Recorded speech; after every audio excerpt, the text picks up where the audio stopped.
জেলখানায় থাকা মহিলা কয়েদিরা পুরুষ ছাড়াই প্রেগনেন্ট হচ্ছে। এই রহস্য বের করতে গেলে কিছু ঘুরতেই সাপ বেরিয়ে আসে।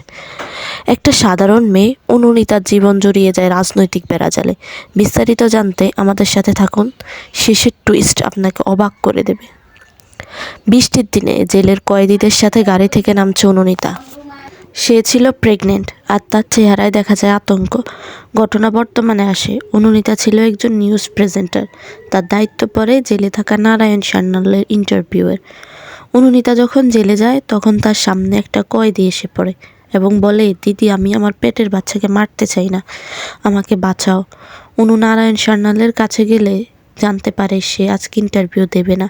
পরে অনুনিতা ওই কয়েদি সম্পর্কে জানতে পারে যে সে জেলে এসেছে 2 বছর হয়েছে, এর মধ্যে সে কোনো ছুটি পায়নি। তাহলে সে কয়েদি কিভাবে প্রেগনেন্ট হয়? এভাবে অনুর মনে সন্দেহ জমতে থাকে এবং তার অফিসের বস সজলদাকে বলে এই বিষয়টা নিয়ে নিউজ করতে। কিন্তু সে এই বিষয়টা রিস্ক মনে করে অনুকে বারণ করে। কিন্তু অনু তো না মানার মেয়ে নয়।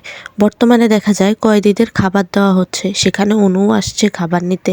তাকে ভাত আর আলু সেদ্ধ দেওয়া হয়, কিন্তু অন্য কয়েদির সাথে ধাক্কা খেয়ে অনুর খাবার পড়ে যায়। অনু খাবার চাইতে গেলে তাকে খাবার না দিয়ে গালাগালি করা হয়। তাতে অনু রেগে গিয়ে এক কয়েদিকে আঘাত করে। পরে ওইখানে আম্মাজান নামে এক কয়েদি আসে। সে অনুকে গলা টিপে ধরে। পরে অনেকের অনুরোধে অনুকে ছেড়ে দেওয়া হয়। পরে দেখা যায় অনুকে পুলিশ ঝুলিয়ে জিজ্ঞাসা করছে সে কেন ইচ্ছে করে জেলে এসেছে। তখন অনু বলে, আপনি জানেন না, আমাকে মার্ডার কেসে জেলে আনা হয়েছে। আবার অতীতে ফিরে যায়। দেখা যাচ্ছে অনু এসেছে জেলে নারায়ণের ইন্টারভিউ নিতে। তখন অনুর হবু হাজব্যান্ড বারবার কল করছে। দেখে নারায়ণ বলছে, তোমার বয়ফ্রেন্ডকে তো চিনি, সেও নিউজ প্রেজেন্টার, কিন্তু একটু বেশি সৎ। এরপরে দেখা যায় অনুর হবু হাজব্যান্ড আসে অনুকে নিতে। তখন অনু আর তার হাজব্যান্ড গাড়ি করে যাচ্ছে আর অনুকে তার হাজব্যান্ড সাবধান করছে পলিটিক্স থেকে একটু দূরে থাকতে। তখন একটা বড় ট্রাক এসে তাদের গাড়িকে ধাক্কা মারে। এরপর আমরা দেখতে পাই অনু বেডে শুয়ে খুব খারাপ অবস্থা।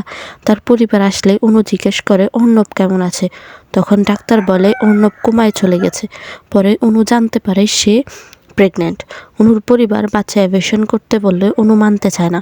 তারপর আমরা দেখি পুলিশ নারায়ণ সান্যালকে তারা যে ললিতাকে মেরেছে আর ভিডিওটা সম্পর্কে কোনো রিস্ক আছে কিনা। বর্তমানে দেখা যায় আম্মাজানের বেডে অনুকে শিফট করা হয়েছে আর আম্মাজান অনুকে দিয়ে অনেক খাটানি করাচ্ছে। আর পরবর্তীতে অনু গোসল করতে গেলে কিছু কয়েদি এসে অনুকে মারধর করে। পরে বিলকিস কয়েদির আসার কথা শুনেই সবাই পালিয়ে যায়। অতীতে দেখা যায় অনু সজলদা বলছে জেলে অনেক কয়েদি সমানে প্রেগনেন্ট হচ্ছে, আমরা ললিতা কেসটা নিয়ে নিউজ করলে অনেক দূর এগিয়ে যেতে পারবো। অনু তার হবু শ্বশুরের কাছে যায় তার শ্বশুরকে সান্ত্বনা দিতে। তখন তার শ্বশুর বলে অর্ণব কালকেই একটা ফুল গাছ এনেছে আর আজকে ছেলেটার এই অবস্থা।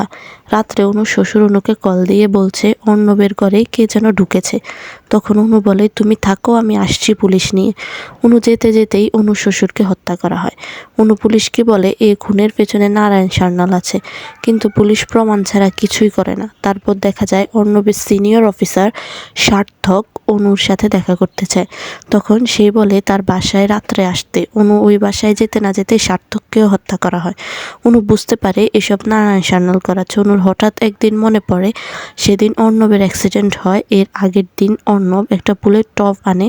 নারায়ণের জেলে করা কুকীর্তির ভিডিও মেমোরি হয়তো ওইখানেই আছে। তখন অনু আর তার সহকর্মী অর্ণব এর বাসায় গিয়ে টপ ভেঙে মেমোরি উদ্ধার করে, কিন্তু রাস্তায় তাদের উপর হামলা করে মেমোরিটা নিয়ে যাওয়া হয়।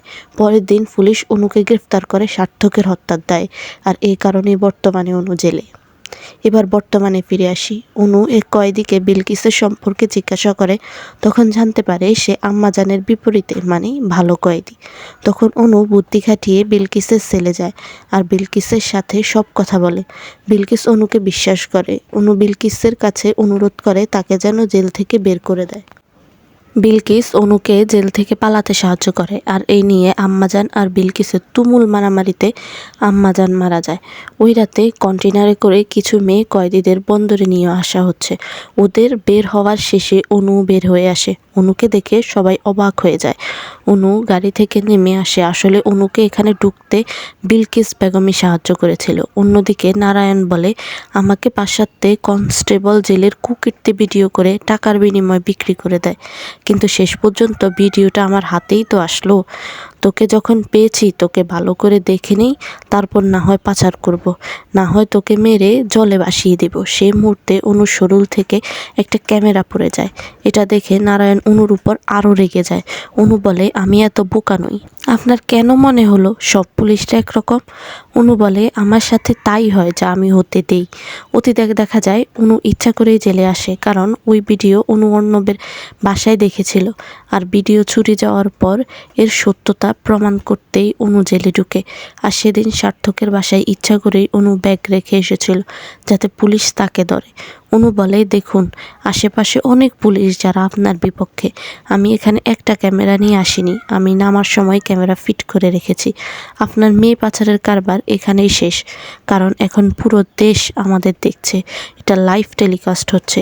হতাহতির এক পর্যায়ে নারায়ণ মারা যায়। পরে আমরা দেখতে পাই অনু সজলদাকে বলছে সে দালালের সাথে কাজ করবে না, কারণ সজলদাও তার সাথে বেইমানি করেছে একটা সময়। অনু বলে, আমি আবার আসব নিজের চ্যানেল নিয়ে, যার নাম হবে অনুসন্ধান। আর এই কাহিনীর জন্যই এই ওয়েব সিরিজটার নাম অনুসন্ধান। আপনাদের ওয়েব সিরিজটা কেমন লেগেছে অবশ্যই জানাবেন। আর এটা ছিল অনুসন্ধান ওয়েব সিরিজের খুব শর্ট এক্সপ্লেনেশন।